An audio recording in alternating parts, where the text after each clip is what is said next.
Maritime, terre de phénomènes paranormaux, c'est notre sujet dans le dossier du jour ce matin. Enlèvement d'extraterrestres, phénomène non expliqué sur le col de Vence. On ouvre le dossier du jour et on entendra d'ailleurs un auditeur passionné d'astronomie qui a vécu une expérience étonnante près du plateau de Saint-Barnabé. On ira aussi à la rencontre d'un psychologue varois qui a intégré le CERO, une association qui accompagne les personnes dites enlevées par les extraterrestres. Et oui, c'est étonnant. Et puis on attend aussi vos témoignages. Vous avez vécu des phénomènes paranormaux inexplicables dans votre vie. Un seul numéro, 04 93 82 03 04. Vous affirmez être en contact avec des puissances qui nous dépassent, c'est un peu ça? J'ai été contactée toute petite et j'ai eu des contacts assez souvent, oui. Bien, depuis l'âge de 9 ans, vous avez donc ces visions-là. J'ai eu un dialogue, oui, avec un engin qui m'a apparu, c'était à peu près vers 8h du soir. Je revenais de Cannes. Et qu'est-ce qu'on vous a dit? Ils m'ont posé la question, c'est-à-dire que... Ils m'ont, vous dites? Oui, parce qu'ils étaient plusieurs. Pourquoi on vous a choisi, vous, pour un éventuel dialogue venu d'ailleurs? Pur hasard. Pur hasard. Et en plateau avec moi pour m'accompagner, Sébastien Duisendam, réalisateur de la série documentaire Les Ailleurs. Bonjour Sébastien. Bonjour Jean, merci pour l'invitation. Avec plaisir. Sébastien, vous êtes originaire de Tourette-sur-Loup et vous êtes passionné depuis un moment par ces phénomènes paranormaux. Elle vient d'où cette passion? Elle remonte à très loin. Petit, quand j'étais tout petit, ma mère me disait souvent qu'avant de me coucher, je lui demandais de me réveiller quand les extraterrestres arrivent. Et ça a toujours été présent dans ma vie, la question de la vie ailleurs, des extraterrestres. Et puis j'ai fait mon métier de photo, de réalisateur, et puis après je me suis intéressé à la question plus sérieusement. C'est ça. Dans ce documentaire Les Ailleurs, vous avez suivi plusieurs personnes un peu partout en France, des personnes qui ont eu le sentiment d'une manière ou d'une autre d'avoir été en contact avec une autre forme de vie sur Terre, avec souvent le même constat ou en tout cas les mêmes signaux.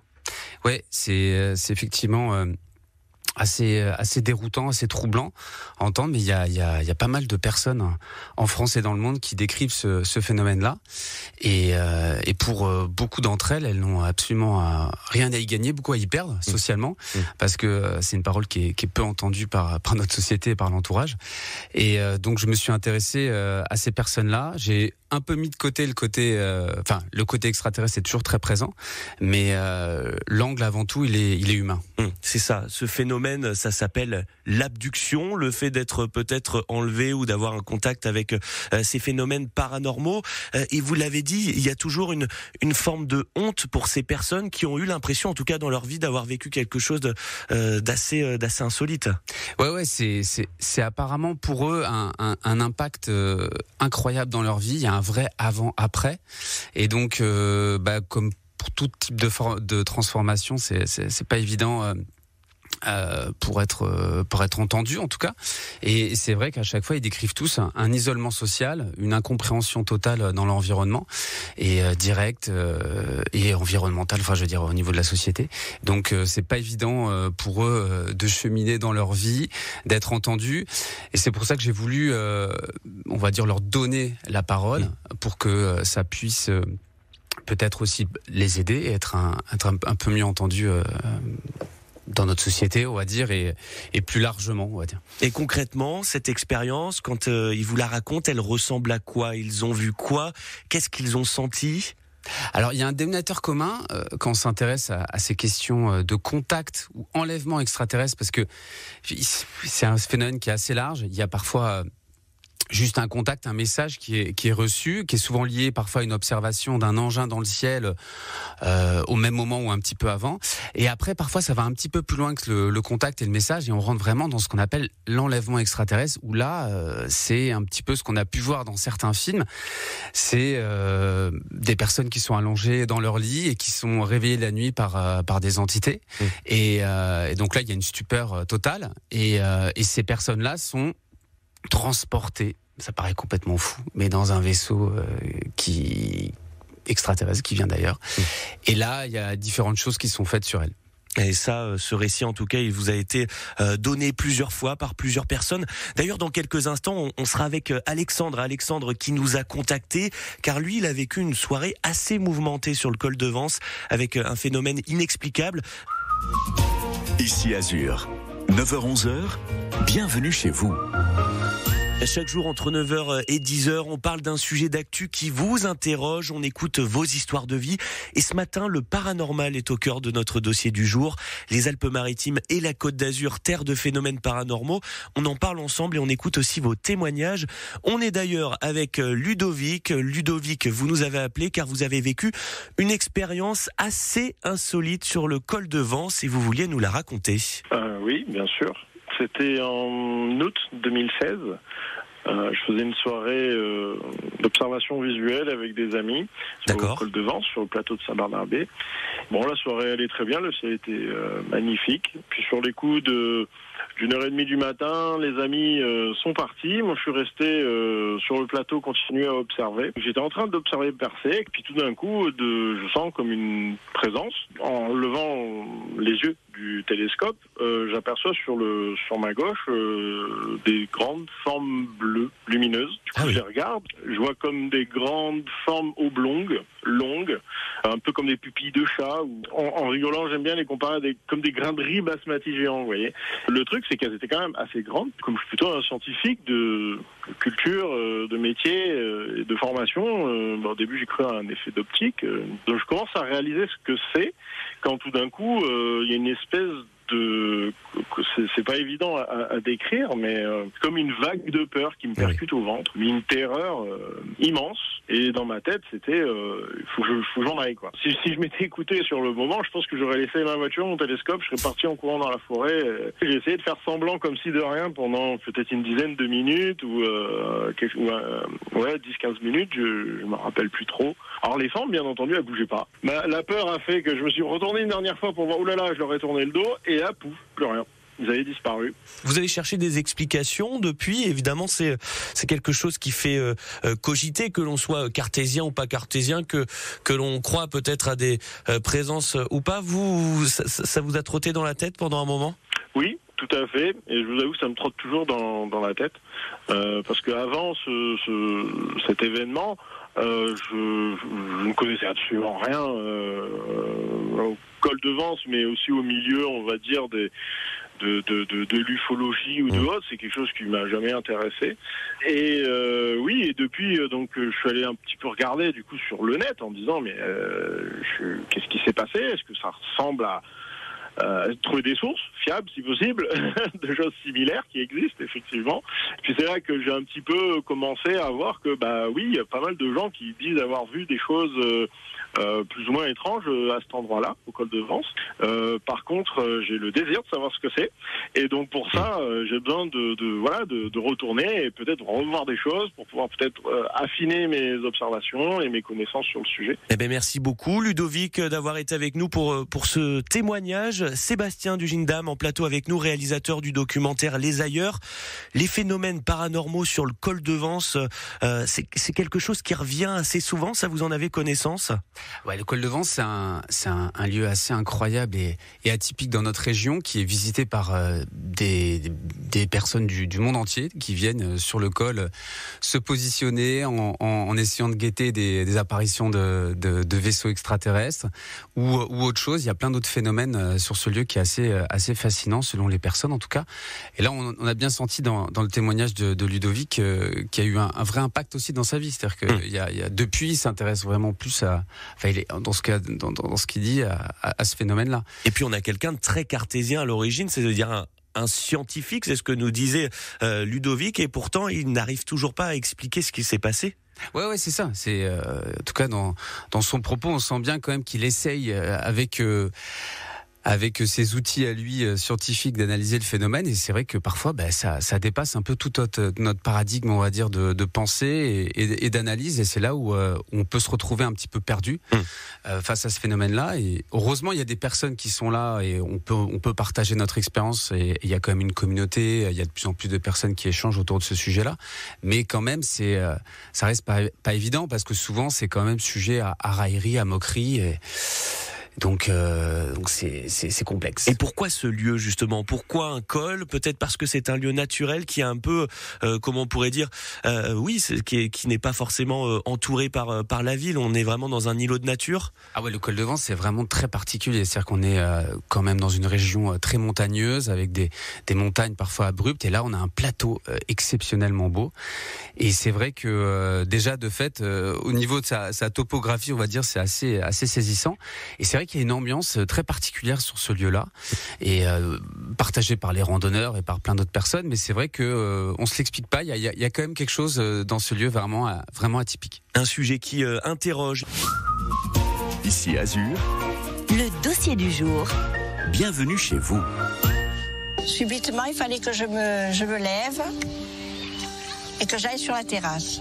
Je suis allée sur la terrasse et là, il y avait un nuage blanc immaculé, un ciel pur. Il n'y avait pas d'autre nuage que ce nuage-là qui était au-dessus de cet eucalyptus. Je sors et une joie m'inonde complètement. J'étais heureuse et je disais enfin vous êtes arrivés. Alors on va partir. Vous venez me chercher, on va partir. Et puis après, je ne sais plus ce qui s'est passé, je n'en sais rien. Combien de temps que ça a duré, je ne sais pas. Impossible de me réveiller. La Côte d'Azur, terre d'extraterrestres et de phénomènes paranormaux, on en parle ce matin. Vos témoignages, on va les prendre parce que vous êtes beaucoup à nous appeler. On a Angelina, Virginie. On va vous prendre dans un instant, mais on va revenir sur ce témoignage parce qu'avec moi en plateau, je suis avec le réalisateur du documentaire Les Ailleurs. Et dans ce documentaire, on retrouve le témoignage de Denise qu'on a entendu il y a quelques instants. Denise, elle n'est plus de ce monde, mais en tout cas, elle habitait ici, Sébastien. Ouais, Denise n'est plus de ce monde.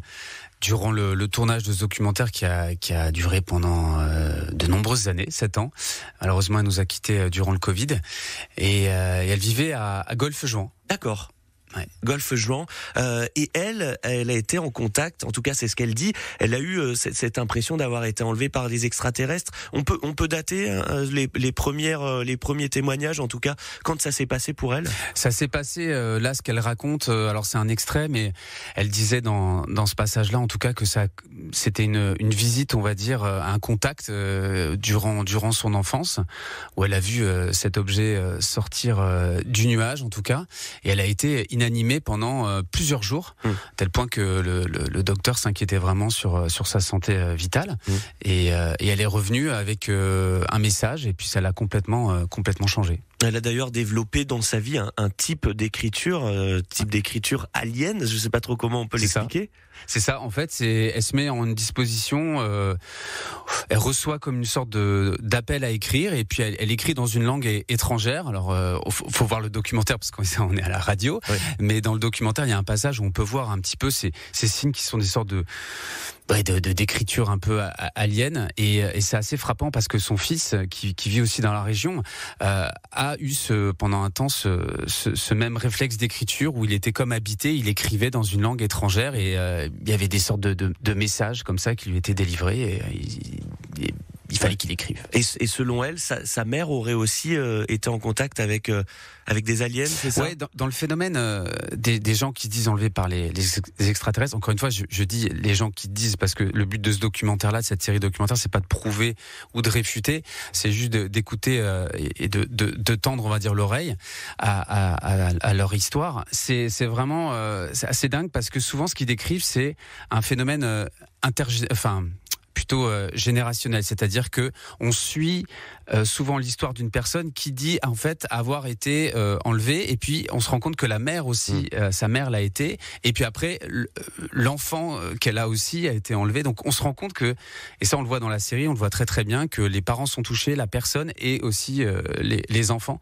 Donc on a l'impression que ces entités extraterrestres suivent une lignée familiale.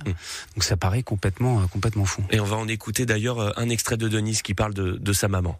Maman, elle a eu 17 ans, c'était la débâcle, tout ça. Et là, elle était avec deux militaires, deux jeunes militaires qui avaient une Citroën. Elle regarde et elle voit un engin et elle savait pas ce que c'était. Elle s'est mise à pousser des hurlements. Et à ce moment-là, le vaisseau se met au-dessus de la voiture.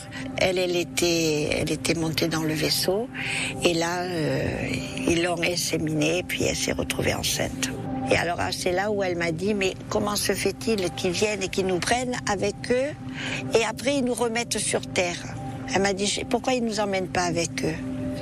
J'ai dit, maman, je ne sais pas, je peux pas te le dire, moi j'en sais rien, pourquoi? Voilà le témoignage de Denise, une Azuréenne qui justement a vécu avec cette sensation de phénomènes paranormaux pendant toute sa vie. Vous êtes beaucoup à nous appeler ce matin. On va prendre évidemment Angelina, Virginie aussi qui avaient des questions à nous poser ou même des témoignages à nous offrir dans quelques instants. Ici Azur, 9h-11h, bienvenue chez vous. Avec le dossier du jour de 9h à 10h, un sujet d'actu, un expert et vos témoignages. Et ce matin, on parle phénomènes paranormaux. Le paranormal, vous y croyez? Vous avez déjà vécu des choses difficiles à expliquer? Eh bien, on en parle jusqu'à 10h avec Sébastien Duindam, avec nous, réalisateur de la série Les Ailleurs. Et on va prendre le témoignage d'Angelina qui nous appelle de Nice. Bonjour Angelina. Bonjour à tout le monde. Je suis contente de vous parler un petit peu. Je vous aime beaucoup. Ah, c'est très gentil. Nous, on vous aime aussi beaucoup. Je vous écoute à la radio, à la télé, partout où vous êtes. Vous êtes partout. Angelina, oui. On va essayer de faire très court parce que vous êtes beaucoup à nous appeler. Vous avez vécu quelque chose au col de Vence, c'est ça et vous vouliez nous le raconter? J'ai vécu beaucoup de choses, on dirait que c'était vrai. D'abord, voilà, on faisait beaucoup de pique-niques à l'époque, il y a à peu près une centaine d'années, on en a fait encore après, donc il y avait une maman ce jour-là. Et on se met sur la longue, et puis il y avait un grand terrain à peu près de 500 mètres, et il y avait de l'herbe très haute, que les enfants ils jouaient avec sur le parquet. On retourne le dimanche d'après au même endroit, et il y avait toute l'herbe couchée, tout en rond, à peu près 500 mètres à la ronde, tout le terrain. Et au milieu, il y avait un feu avec ils avaient fait un peu. Il y avait encore les morceaux de bois qui n'avaient pas brûlé. Et toute l'herbe, toute la planche qu'on en était, tout était couché à la ronde. Elle s'était reproduite. Alors nous, on a trouvé ça bizarre et on avait changé d'endroit. D'accord. Et c'était toujours là. Et ça s'est passé beaucoup de choses au col de Vence. Au col de Vence. Angelina, merci. On va essayer peut-être d'avoir des explications par rapport à ça. Sébastien, on le disait, le col de Vence, des phénomènes paranormaux, il y en a eu beaucoup, en tout cas ressentis par des gens. C'est l'exemple d'Angelina aussi. On avait Ludovic tout à l'heure. Ce phénomène peut-être de rond, d'herbe aplatie, ça vous l'avez déjà entendu? Oui, j'ai déjà entendu. C'est ce qu'on appelle les crop circles. Donc en gros, c'est des champs comme ça qui sont aplatis. L'herbe est aplatie et qui forment, quand on a un point de vue un peu aérien, on voit des formes géométriques. Alors c'est effectivement un phénomène assez connu dans les gens qui s'intéressent au phénomène ovni. Et alors il y a pas mal évidemment d'œuvres qui ont été faites c'est des œuvres parce que c'est magnifique au niveau artistique. Donc c'est les crop circles, vous pouvez les voir sur internet, il y a des images absolument incroyables, notamment en Angleterre où on voit vraiment des formes géométriques assez dingues. Alors il y a des choses qui ont été faites par l'homme et après des choses qui sont plus inexpliquées, l'herbe couchée de manière inexpliquée parce qu'elle n'est pas cassée, elle est complètement pliée. Donc on ne sait pas. Au col de Vence, moi je ne sais pas du tout là pour le coup. En fonction du témoignage qu'on vient d'entendre, je ne sais pas. Mais c'est des choses en tout cas qui ont déjà été relatées, qu'on a déjà pu voir. On va prendre aussi le témoignage de Virginie qui est avec nous, qui nous appelle d'ailleurs depuis Vence. Bonjour Virginie. Oui, bonjour. Alors vous, c'est une histoire de fluide, c'est ça? Oui, voilà, en fait, j'étais avec ma cousine et sa belle-maman était voyante. Et elle me dit, viens, on va chercher mon copain. Alors je vais avec elle et d'un seul coup, sa belle-mère, elle me dit, oh non, Virginie, ne rentre pas. Et moi, je dis, pourquoi? Et en fait, elle me dit, t'as trop de fluide.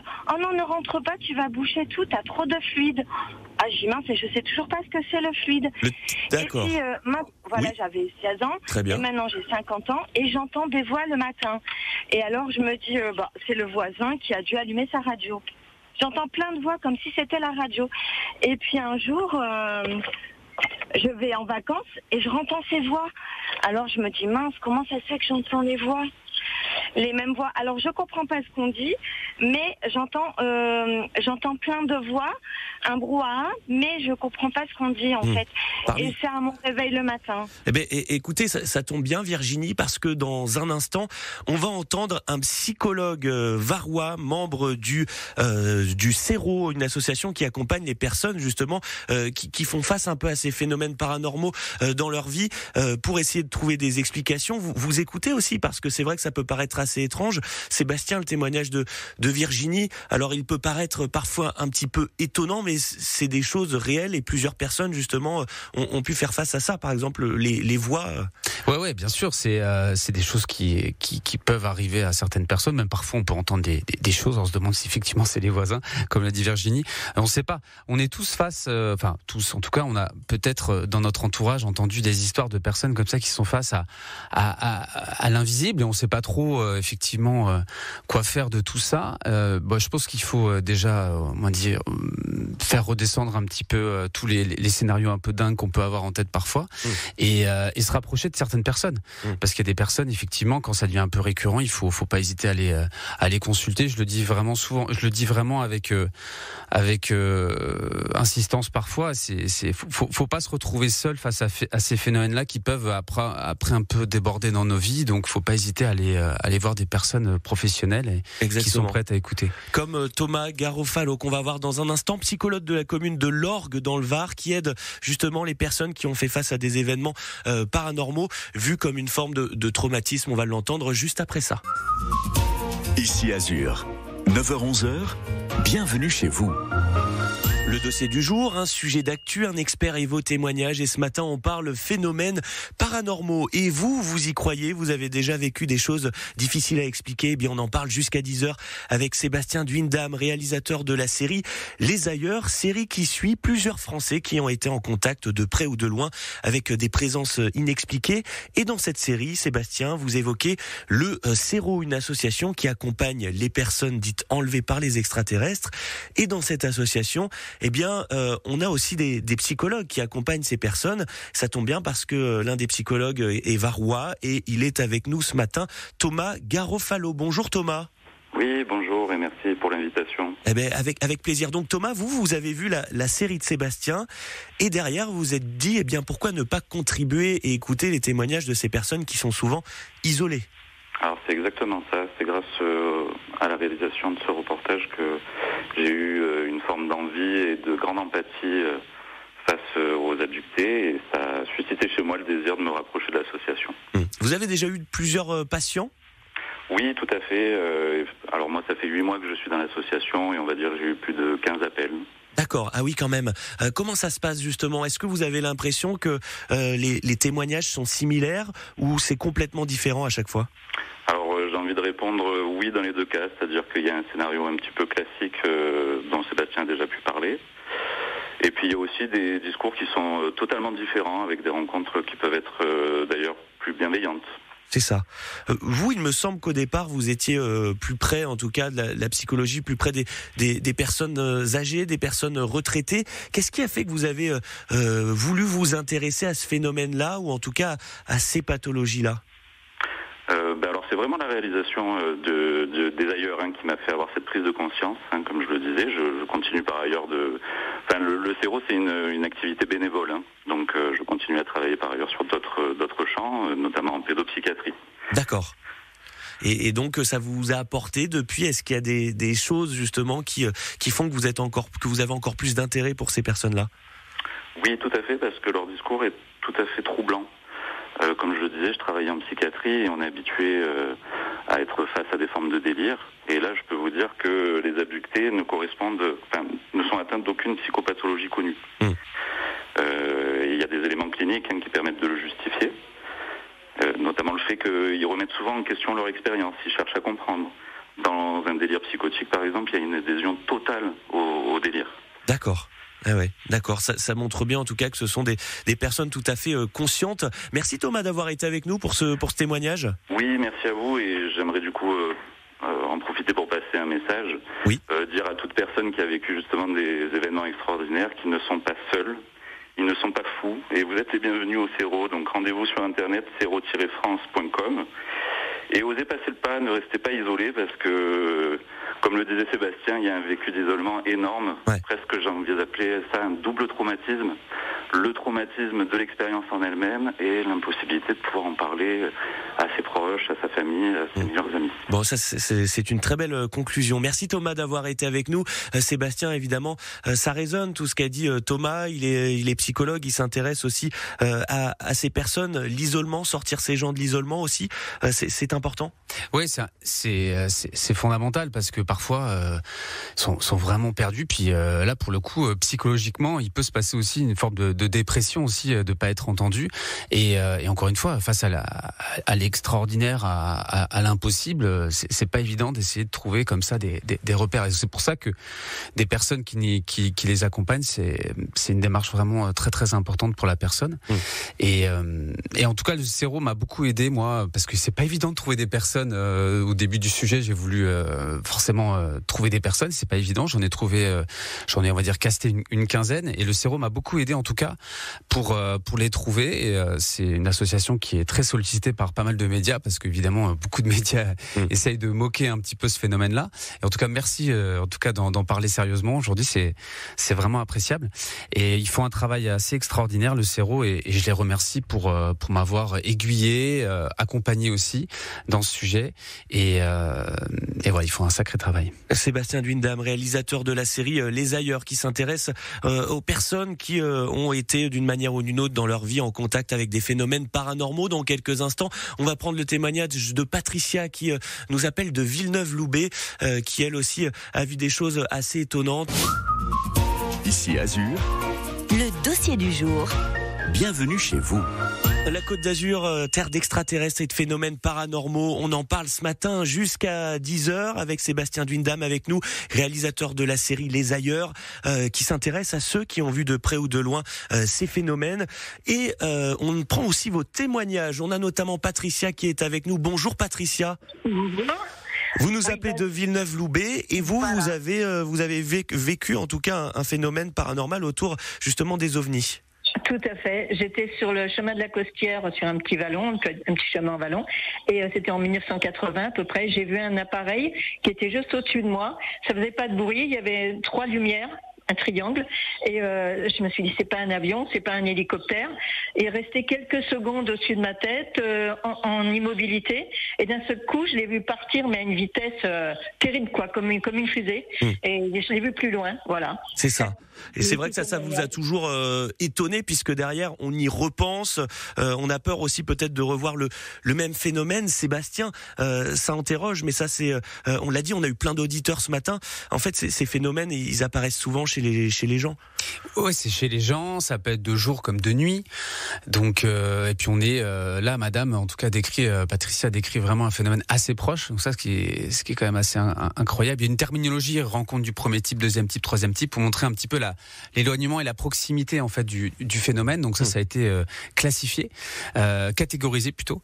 Et donc ça peut être assez terrifiant. Avec ces véhicules dans le ciel, notamment. Ouais. Elle parle de véhicules dans le ciel parce que dans tout ce qui est ovni, on a parlé de présence, mais il y a aussi ces fameux vaisseaux entre guillemets qui apparaissent aussi assez régulièrement. Oui, c'est ça, et qui sont observés un peu partout dans le monde et assez régulièrement en tout cas. Et donc on est face un peu à l'incompréhension, on va dire totale de la chose, mais on essaye maintenant dans tous les cas d'essayer de trouver un petit peu des explications, et c'est assez fascinant en tout cas de s'intéresser à ce sujet-là. Merci beaucoup Sébastien Duindam d'avoir été avec nous pendant cette heure. C'est vrai que ce sujet vous a passionné. Vous êtes beaucoup à nous avoir appelés. On fera sûrement un deuxième épisode pour recueillir encore vos nombreux témoignages. Une émission à retrouver en replay sur l'application Ici Azur et l'application Radio France. Sébastien, donc la série Les Ailleurs à voir gratuitement sur YouTube. Et puis vous avez fait une série aussi sur Télérama que vous pouvez retrouver en vous abonnant à Télérama. Merci Sébastien. Merci beaucoup Jean.